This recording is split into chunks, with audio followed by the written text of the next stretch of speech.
Early in the morning of 22nd January, the remnants of the 297th Infantry Division were pushed back from the Voroponovo sector towards the southern outskirts of Stalingrad.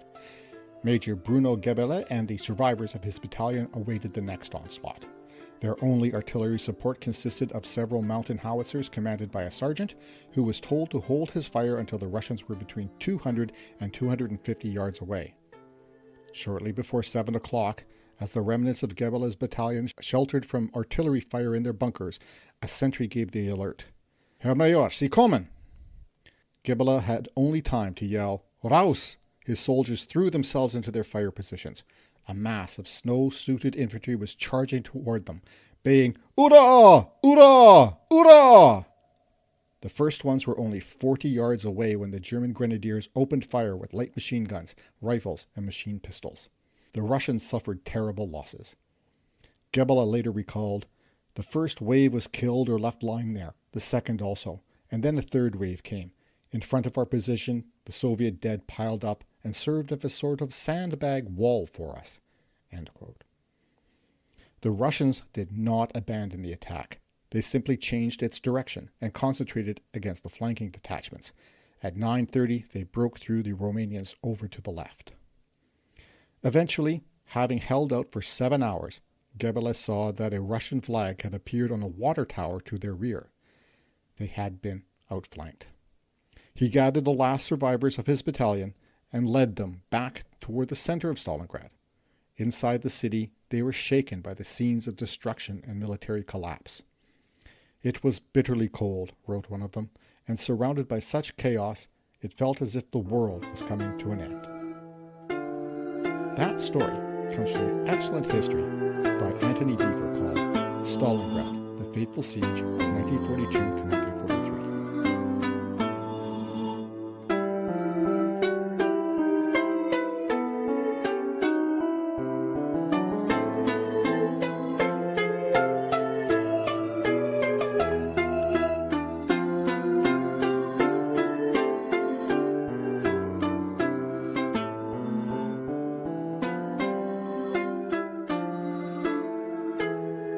Welcome to Beyond Barbarossa, the first English-language podcast in the world to focus on the Eastern Front of World War II. I'm Scott Burry, podcasting as always from the Redbeard Studio on traditional Anishinaabe Algonquin territory, also called Ottawa. This episode we're going to close out the subject that's dominated the podcast since last summer, the Battle of Stalingrad. And rightfully dominated because it is the biggest, bloodiest battle in human history. But we're also going to look at action farther away from Stalingrad, but which also had an impact on that battle and on the war on the Eastern Front as a whole, the Siege of Leningrad.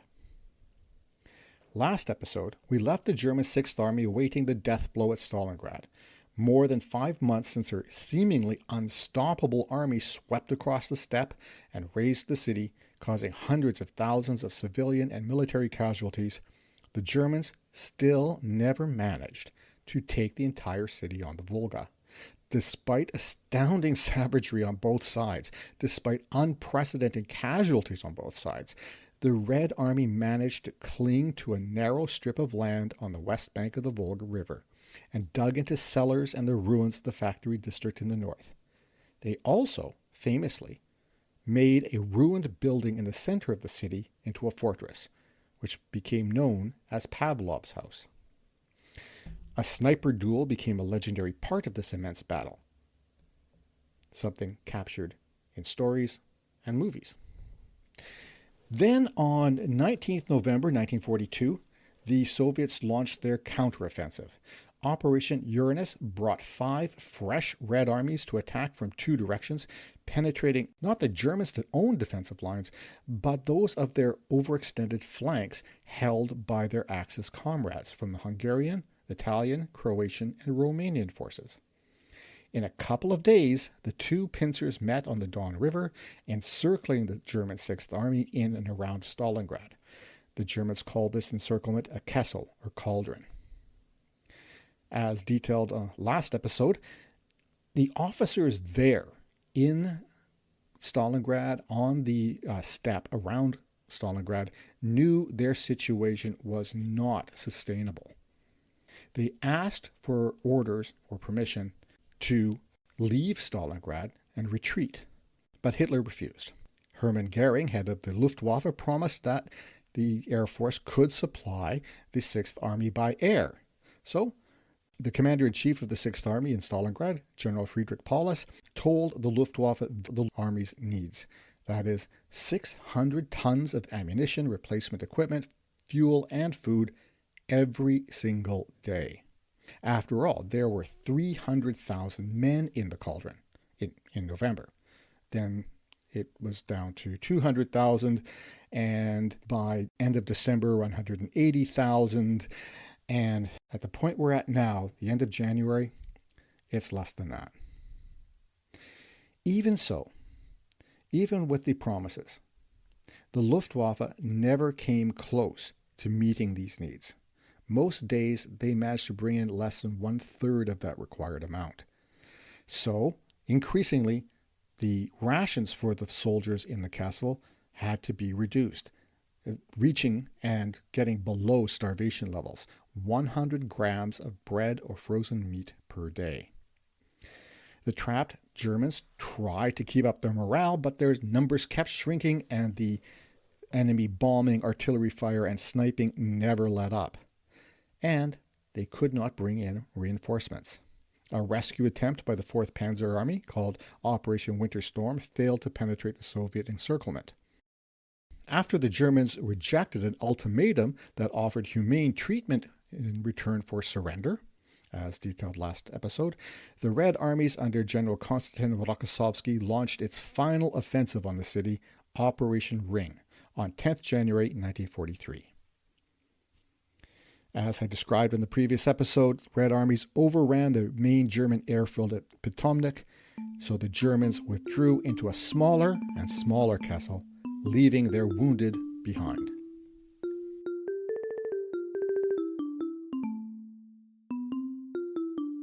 After a break for a few days to regroup around their new lines surrounding a greatly reduced Kessel, Rokossovsky launched the final assault on the 20th of January. The Soviets quickly overran the German second airfield in the Kessel at Gumrak. Once again, the Germans retreated, leaving wounded men in their makeshift hospital in the care of 2 orderlies and a chaplain. The few survivors after the Red Army swept past were moved to a POW camp some 10 days later. So now the Germans had only a single airfield within the Kessel to receive any supplies. It was called Stalingradsky, near the suburbs of Stalingrad, but its runway was too short for bigger planes. Plus, all the smashed, crashed German planes around the runway made it dangerous to land for anything. Not to mention the almost continuous Soviet fire. So as I mentioned last episode, by this point, the Luftwaffe wasn't even bothering to land whatever planes did manage to get through the Soviet anti-aircraft fire, and the Soviet fighters just parachuted supplies down to the starving men. Which was also a problem because many times the soldiers could not get to the parachuted supplies for fear of getting shot or blown up, or they were just too weak.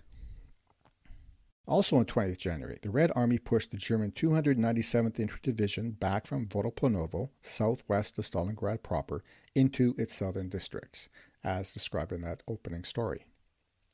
The German commanders asked for permission again to surrender or withdraw somehow from the city, to maybe fight their own way out, to save their lives to fight another day.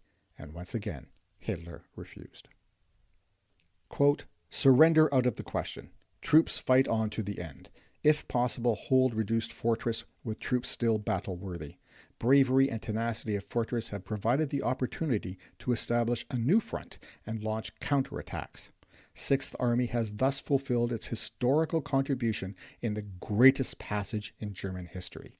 End quote. At the end of January, there were 100,000 Axis men left alive in Stalingrad, including the non-German Axis troops.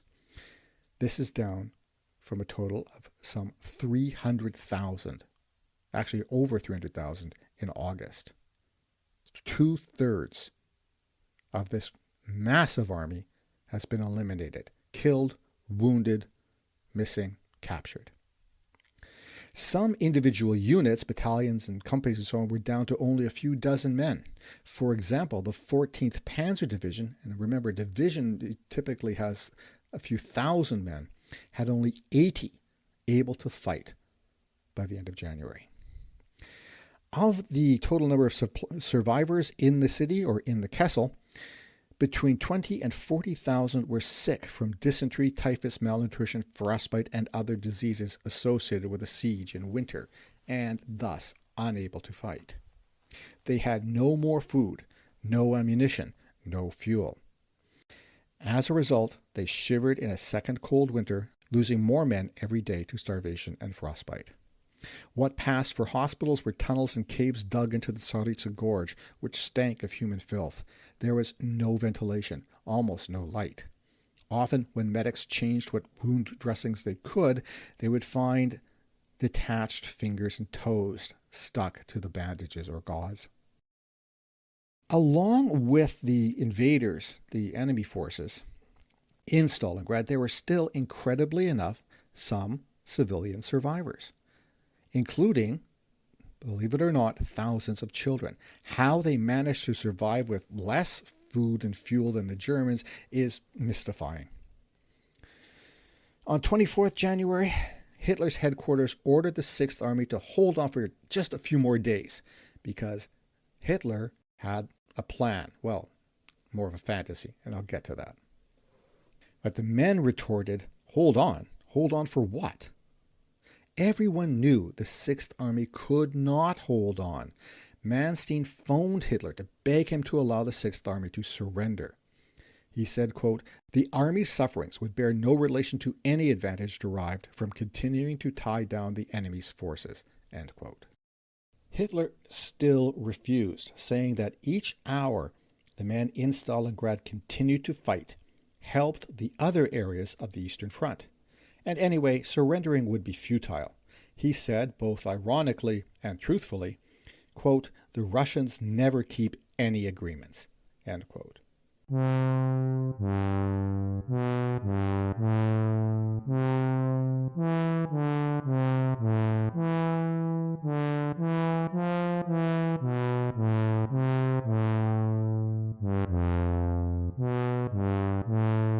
Striking, isn't it, how the situation in Stalingrad, comparing the two sides, has completely reversed from the previous August, just 5 months earlier. When the Germans first arrived, they were fresh, powerful, unstoppable. They had no limits, it seemed, to their ammunition, although they did have a problem with fuel. The Soviets were not ready. They didn't have enough men in the city. They didn't have enough resources. They didn't have enough food. They didn't have enough ammunition. But they managed to fix that. On the 25th, General Moritz von Dreber, commander of the 297th Infantry Division, that was mentioned at the beginning of this episode, broke the orders, and he surrendered with whatever was left of his division in the southern sector of Stalingrad. The Red Army colonel who took his surrender asked, "Where are your regiments?" Von Dreber is said to have looked around at his few remaining exhausted and frostbitten men and replied, "Do I really have to explain to you, Colonel, where my regiments are?" Apparently, the hardest thing to kill is aristocratic condescension. That same day, General von Seydlitz, commander of the 51st Corps, gave his subordinate officers permission to surrender. Hearing this, General Paulus relieved Seydlitz of his command. On the other hand, General Walter Heitz, commander of the 8th Corps, ordered that anyone who attempted to surrender should be shot. He actually ordered his men to fire on General Seydlitz and others when they surrendered. 2 officers were killed. But while this was happening, Heitz's headquarters had already prepared their white flags. Heitz himself surrendered a few days later. On 26 January, the Red Army broke through at the Mamayev Kurgan, reaching the Volga River for another reunion, this time with the 62nd Army on the banks of the river. This action divided the Kessel into two, a larger pocket in the northern factory district and a smaller one in the central part of the city. This is where Paulus's headquarters had moved into the basement of the Univermag department store, an icon of the Battle of Stalingrad. You can see pictures on the webpage for this episode. By the last days of January, so many units, what remained of them, were surrendering en masse in Stalingrad that the NKVD, the security police, and the Red Army intelligence officers were swamped with senior officers to interrogate. One interrogator was Captain and later Major Nikolai Dyatlenko, the Ukrainian officer who had been one of the truce envoys that had been turned away by the 6th Army Command on 9th January, as described last episode. The German senior command was apparently completely fatalistic by the end of this month. They had no hope. There was no way they could hold out any longer, no way they could fight their way out. On 29 January, the 6th Army's headquarters sent a congratulatory signal back. Quote, "To the Führer, the 6th Army greet their Führer on the anniversary of your taking power." You see, the 30th of January was the day in 1933 that the Nazi Party and Hitler came to political power in Germany. Anyway, back to the quote. "The swastika flag still flies over Stalingrad. May our struggle be an example to present and future generations never to surrender in hopeless situations, so that Germany will be victorious in the end." End quote. Were they being ironic? I'll let you decide. The next day, the actual anniversary of Hitler's seizing power, Goering, the head of the Luftwaffe, which had failed the men in Stalingrad so badly, broadcast a speech comparing them to the Spartans at Thermopylae. The men who were near radios turned him off. Hitler's speech came a little later because it was delayed by RAF bombing. The only thing he said about Stalingrad was, quote, "The heroic struggle of our soldiers on the Volga should be an exhortation to everyone to do his maximum for Germany's freedom and our nation's future." End quote. Yikes. And Hitler refused to give Paulus permission to surrender. What he did do, though, he did something. He promoted Paulus to Field Marshal. Yay! Paulus and everyone else knew what this meant. Slight increase in pay? Maybe. But no German Field Marshal had ever been taken prisoner. In other words, Paulus was supposed to kill himself. But he said, quote, "I have no intention of shooting myself for this Bohemian corporal." End quote. Wow. Aristocratic condescension, and he wasn't even an aristocrat. By early morning 31st January, the Red Army had total control over the center of Stalingrad. The Germans were now broken into three small pockets, including Paulus's headquarters in the Univermag department store basement. The 64th Red Army started the day with an intense artillery bombardment of the downtown area, clearing the few buildings and basements that remained with grenades and flamethrowers. At 7:35 a.m., the Red Army moved in on the department store. The last German holdouts, not defenders because they were the attackers, remember, laid down their weapons. Von Manstein's headquarters outside the encirclement received the signal, "We are surrendering." But the people of Germany received a different message from Berlin. Quote, "In Stalingrad, the situation is unchanged. The defenders, some defenders, spirit is unbroken." End quote. The first Red Army officer in the 6th Army's headquarters was First Lieutenant Fyodor Ilchenko, followed by staff officers who came to negotiate the surrender with General Arthur Schmidt, Paulus's chief of staff. Historians like to quote one of the Soviet officers who entered the basement. Quote, "It was unbelievably filthy. You couldn't get through the front or back doors. The filth came up to your chest, along with human waste and who knows what else. The stench was unbelievable." End quote. During these negotiations, Paulus apparently stayed in a private room. His adjutant, Colonel Wilhelm Adam, shuttled back and forth to keep him up to date. The reason for this was, some historians speculate, to give Paulus some distance from the actual surrender. Others believe it's because Paulus was close to collapse. He had been suffering from dysentery for weeks and was clearly depressed. And don't forget, he had been ordered to kill himself. Whatever his state of mind, whatever his orders, Paulus definitely did not shoot himself. That's what led to the iconic photograph of the end of the Battle of Stalingrad, where Paulus, his chief of staff, General Schmidt, and his adjutant, Colonel Adam, are stepping out across the shattered city. Journalists on that day or shortly after noticed how thin, gaunt, and wan Paulus appeared.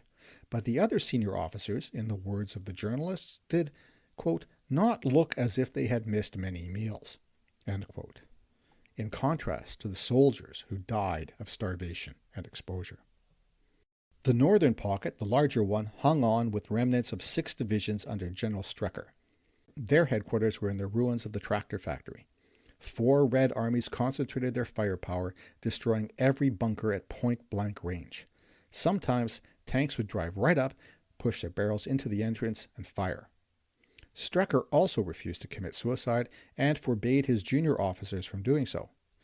But he also refused to surrender. His headquarters sent a final radio message to their commander Manstein at Army Group Dawn headquarters on 2nd February. Quote, 11th Army Corps, with its 6 divisions, has performed its duty down to the last man in heavy fighting. Long live Germany, end quote. Note that Strecker did not mention Hitler. Strecker still refused his men's request to surrender, but when Red Army soldiers appeared at the entrance to his command bunker, Strecker offered no resistance. His chief of staff yelled at the Soviets to fetch a general, someone more appropriate to accept their surrender. And that was it. On 2nd February 1943, the Battle of Stalingrad was over after 5 months. A resounding defeat for the Germans at an immense cost to the Russians. With Strecker's surrender, signal flares along the Volga announced the end of the battle. Soldiers brought food across the river for the few surviving civilians who started to emerge tentatively from their shelters. Anthony Beevor writes, quote, very little that was recognizable remained from the city which had existed before Richthofen's bombers appeared on the August afternoon. Stalingrad was now little more than a battered and burned skeleton. About the only landmark left standing was the fountain with statues of little boys and girls dancing round it. This seemed an unsettling miracle after so many thousands of children had perished in the ruins all around. End quote. With the arrest of Paulus and Strecker, all the Axis soldiers became POWs. Many, as you can guess, did not survive the experience. Despite the Stavka memo, prisoners were taken on long marches. Anyone who could not keep up was shot when they collapsed.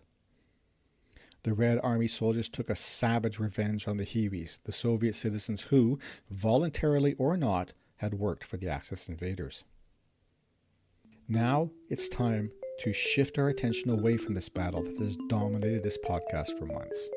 But before we do that, let's take a break for coffee and snacks and just a stretch. See you in a minute. This is Beyond Barbarossa, the first and so far only English language podcast that focuses on the Eastern Front of World War II. This podcast's only source of funding right now is you through Patreon. So if you like this podcast, why not subscribe or follow or whatever your preferred podcasting platform calls it? And please consider supporting it at any amount through Patreon. Visit beyondbarbarossa.ca and click on the Patreon link in the banner. Thanks.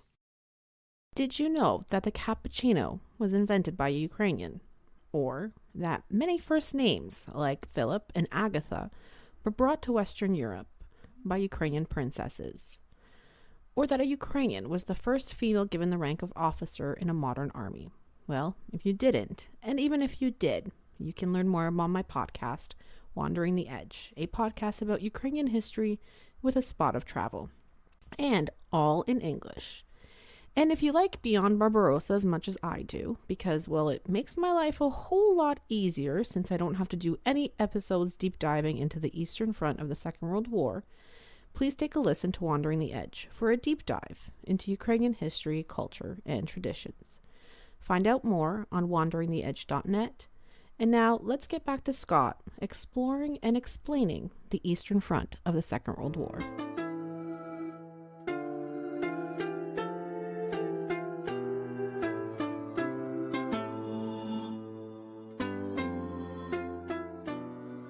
Thanks for coming back.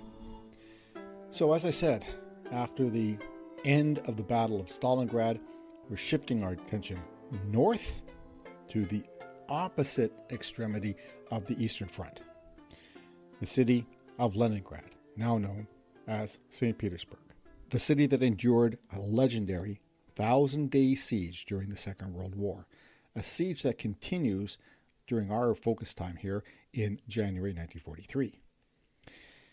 Leningrad had come under siege in September 1941, so 2 months after the launch of Operation Barbarossa.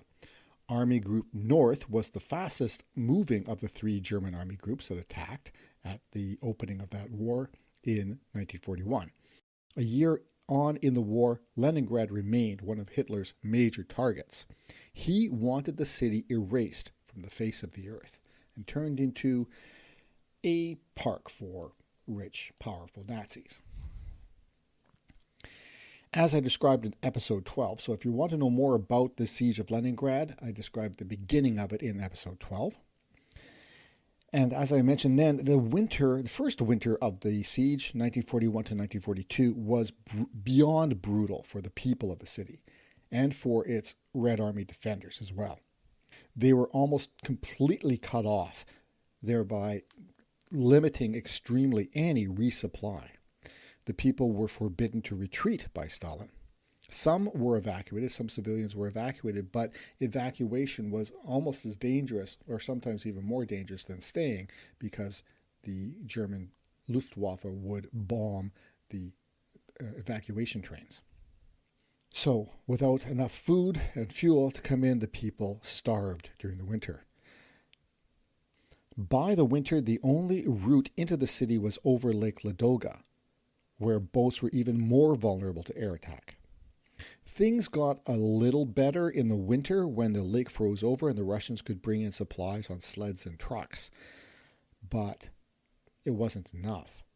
Over that winter, rumors of cannibalism spread through the civilian areas. 250,000 people starved to death.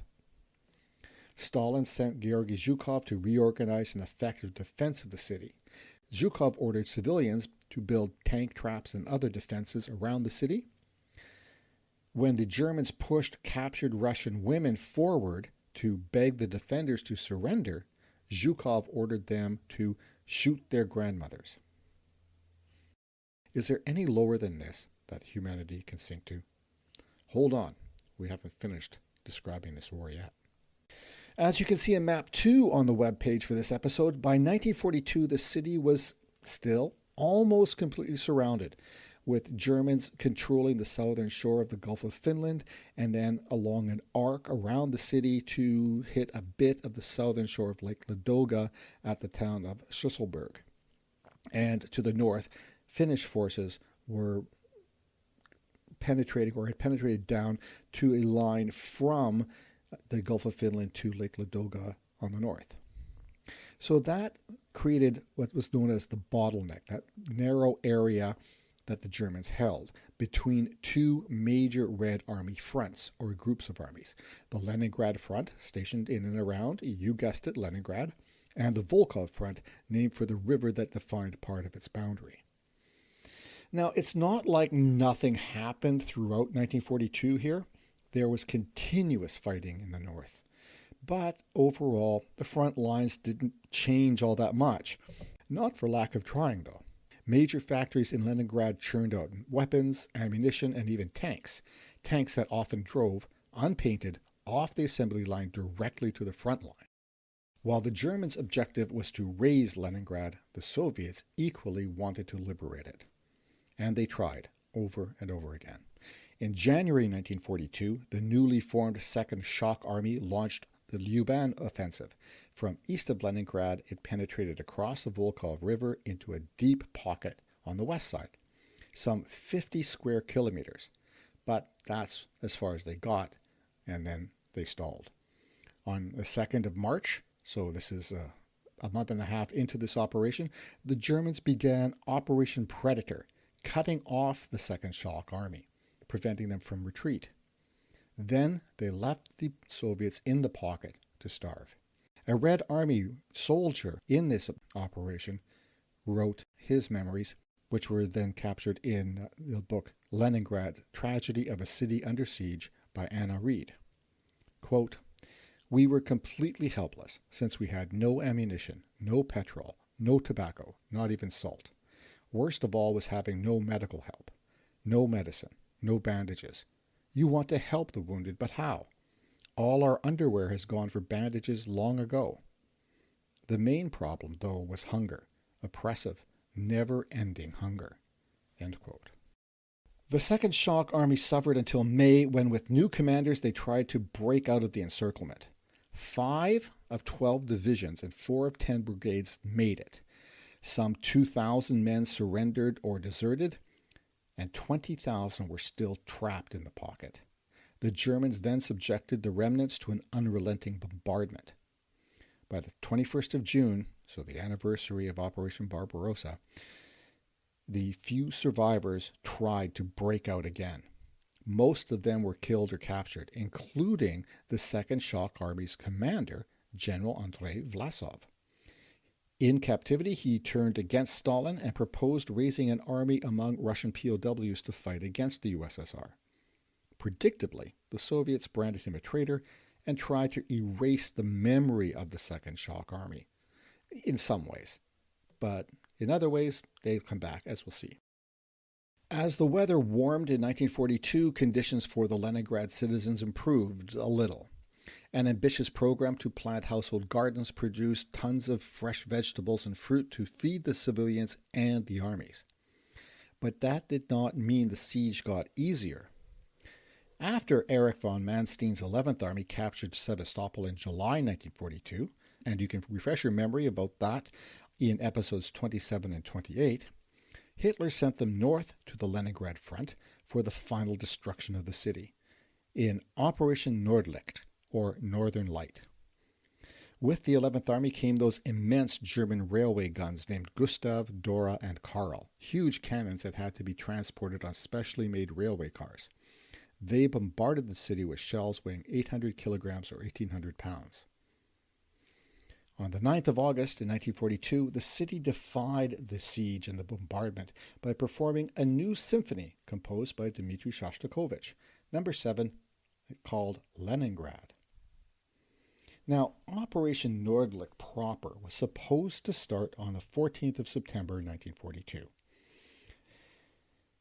This would be about a year after Army Group North first reached the outskirts of the city and started the siege. But the Red Army beat the Germans to the punch, for once, with what became known as the Sinyavino Offensive. On the 19th of August, the Leningrad Front, which included what was left of the 8th, 23rd, and 48th Armies, the Baltic Fleet, and some other groupings of forces, launched its attack eastward across the Neva River. A week later, on the 27th of August, as the German 6th Army moved into Stalingrad far to the south, the Volkhov Front launched its attack from the eastern side of the German salient at Schlisselburg. The Volkhov Front, including the remnants of the 2nd Shock Army, the 4th Guards Rifle Corps, and the 8th Army, began its push west. They managed to push toward the Sinyavino Heights, hills east of Leningrad, east and south really, but the Germans reorganized and brought up reinforcements, such as the 12th Panzer Army and the 96th Infantry Division. This was the first combat use of the new Tiger tank.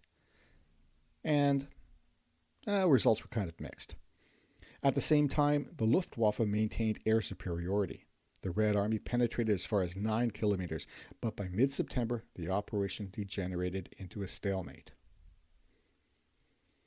The Germans launched a counterattack on the 21st of September with 6 divisions. They retook the ground gained by the Red Army in the summer, but endured heavy casualties. By mid-October, the lines were back where they had been before, at a cost of nearly 50,000 lives.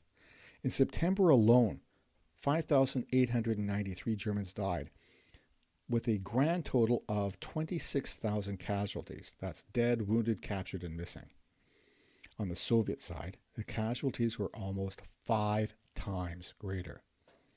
113,000 casualties through the operation, including over 40,000 dead and 12,000 captured. This prompted some rethinking on the Soviet side. But while the Germans' losses were numerically smaller, they had a greater impact on the forces. The Germans went over to a defensive posture for the winter, much as they had done the winter before. So, at the beginning of 1943, Leningrad's second siege winter was nowhere near as horrifying as the first. The Red Army itself, in and around Leningrad, was in much better shape, but with forces coming from other areas farther to the east now fully redeployed on the Western Front, allowing them to rebuild their numbers. Even women were fighting in main combat roles. By the end of the war, about 800,000 women will have served in the Red Army, not just as secretaries or information officers, but as snipers, scouts, pilots, and front-line combat. Local weapons production was also ramping up steadily, supplying submachine guns, rifles, and the iconic critical T-34 tanks.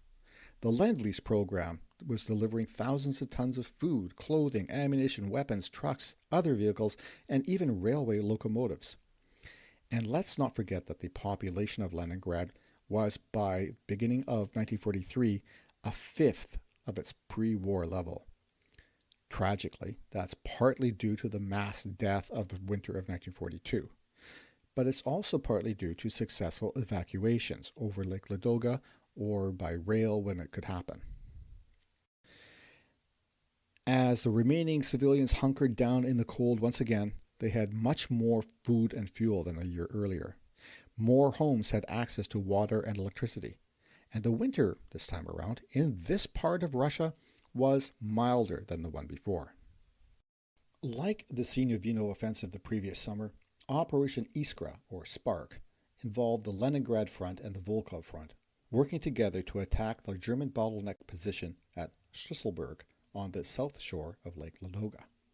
The difference was that, instead of attacking at the Sinovino Heights to the south, this attack in January 1943 stayed closer to the lake. You see, the Sinovino offensive could have, if it had gone according to plan, allowed the Red Army to encircle the German positions. But attacking in that direction toward the hills also left them vulnerable to flanking from the north, which is what happened. So Iskra then would stay closer to the lake and prevent any flanking from the north.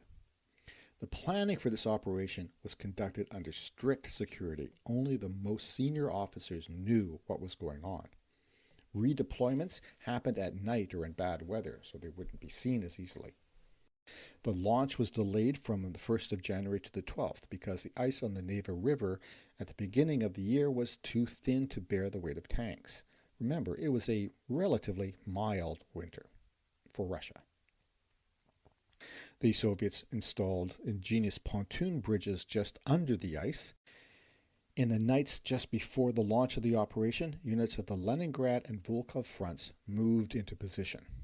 Zhukov flew in on the 10th of January to coordinate the battle for the Stavka, whatever that means. Although we have to admit, Zhukov has had an immense record of successes, peppered with some failures in several parts of the war to this point. Patreon supporters, by the way, can listen to a bonus series on Zhukov's career right now. At 9:30 a.m. on 12th January, as other Red Armies crushed the Kessel around Stalingrad, the Leningrad Front and the Volkhov Front began intense artillery bombardment on both sides of the bottleneck near Schlüsselburg. After a big finish of Katyusha rockets, the infantry moved in from both sides at the same time. From the west side, the Leningrad Front's 136th and 268th Rifle Divisions, with supporting tanks and artillery, penetrated 3 kilometers over the Neva River. However, the attack on Schlüsselburg itself failed. Still, the Soviets had a bridgehead now. From the eastern side, the Volkhov Front's 2nd Shock Army, what was left of it, managed to penetrate 2 kilometers between two German strongpoints. Over the next 5 days, the Soviets advanced slowly through the German defenses, taking heavy casualties but repelling German counterattacks.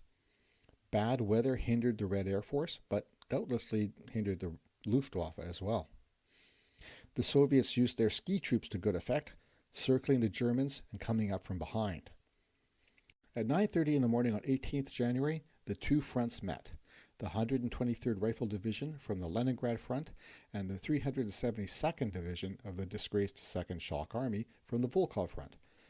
They embraced at workers' settlements numbers 1 and 5, which were actually two gulags just south of Schlüsselburg.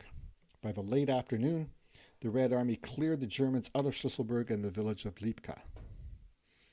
For the next 3 days, the Red Army eliminated German forces they had encircled, meaning they killed them all. And they pushed into the forest south of Lake Ladoga. However, before they got very far, German reinforcements stalled the advance. The Soviets hadn't captured a huge amount of land, but they had opened up another corridor into Leningrad. To the Leningraders who had endured a year and a half of one of the worst sieges in history, this was a cause for celebration. On 18 January, the day that the two fronts met, posters all over the city proclaimed, "The blockade is broken! The blockade is broken!" A citizen wrote, "What happiness! What joy! All night nobody slept. Some wept for joy, some celebrated, some just shouted. We're no longer cut off from the motherland. We share a pulse." End quote. The people of Leningrad could still hear shelling in the distance, and actually not that far away. And there were still air raids and still shortages, but they felt as if it was the beginning of the end. The Soviets quickly built another rail line through that narrow corridor and brought in supplies and evacuated more civilian and wounded soldiers. The first train to arrive was greeted with a brass band.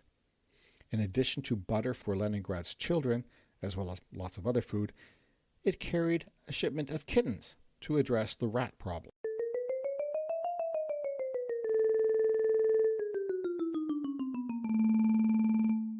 So what was the impact of these two liberations or near liberations happening close at the same time?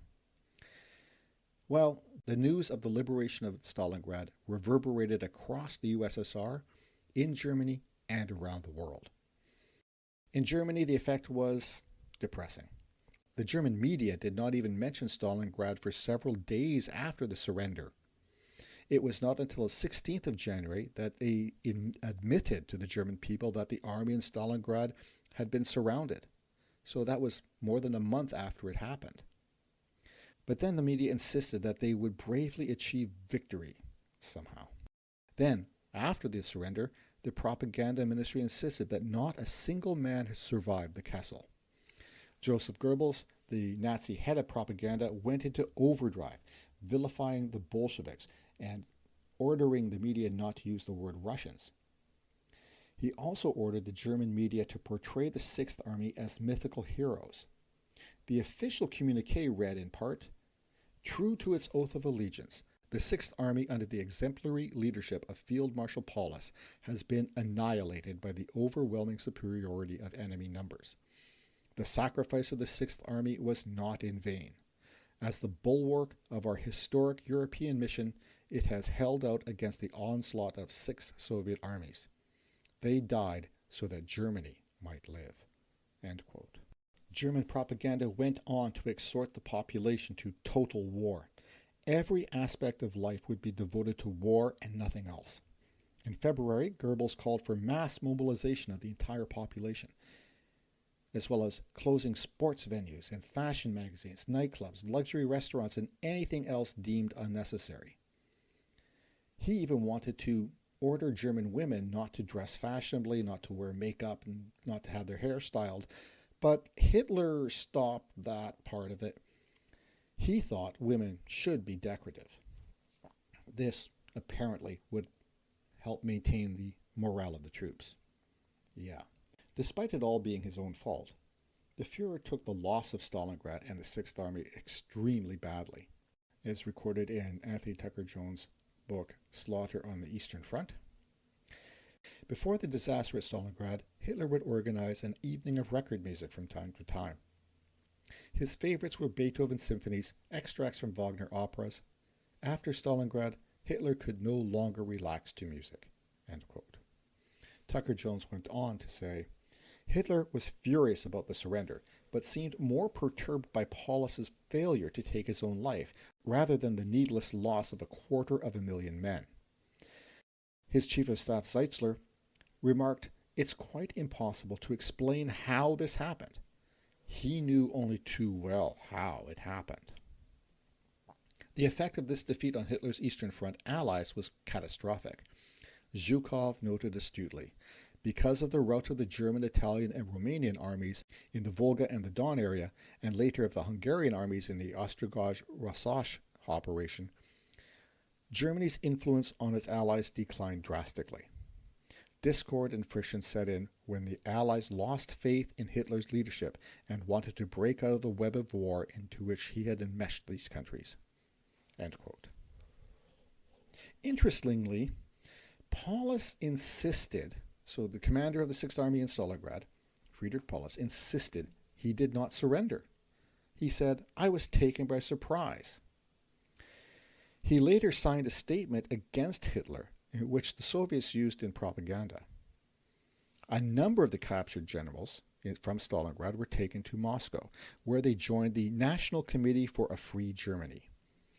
It did not do much other than feed more Soviet propaganda.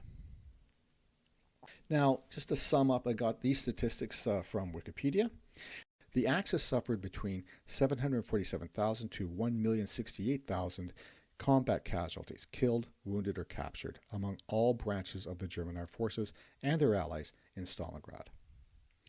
The 6th Army itself, just from the 21st of August, so when they more or less arrived in Stalingrad, to the end of the battle, 282,606 casualties. The 4th Panzer Army, over that period, lost 17,293. Army Group Dawn, the group reorganized in December to try to rescue the situation, lost 55,260 from the 1st of December 1942 to the end of the battle in January 1943. This includes 12,727 killed, 37,627 wounded, and 4,906 missing. The impact in the USSR was, as you'd expect, the opposite.